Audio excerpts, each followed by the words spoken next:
చాలామంది ఎలా పడితే అలా ట్రైన్ చేస్తూ వాళ్ళ షోల్డర్స్ని అయితే ఇంజూర్ చేసుకుంటున్నారు. పెగ్ డెక్ ఫ్లైని ఎలా సింపుల్ అండ్ సేఫ్గా ట్రైన్ చేయాలో చూపిస్తా చూడండి. ఫస్ట్ మీ షోల్డర్ హైట్లో దీన్నైతే మీ సీట్ని అడ్జస్ట్ చేసుకోండి. లైక్ ఈ లెంత్లో రావాలన్నమాట. అండ్ ఇది ఒక మినిమం ఒక 4 or 3లో పెట్టుకోండి.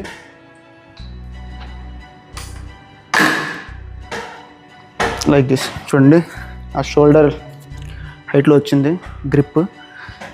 అండ్ ఇప్పుడు చేసేటప్పుడు స్లో అండ్ స్టడీగా లైక్ దిస్, ఇలా ఫాస్ట్గా పుష్ చేసేయకుండా సింపుల్ అండ్ స్టడీగా ట్రైన్ చేయాలి. ఒకవేళ మీరు లోవర్ చెస్ట్కి ట్రైన్ చేయాలనుకుంటే మీ గ్లూట్స్ని కొంచెం ముందరికి పెట్టి ట్రైన్ చేయండి. అంతే, సింపుల్. Hope this helps.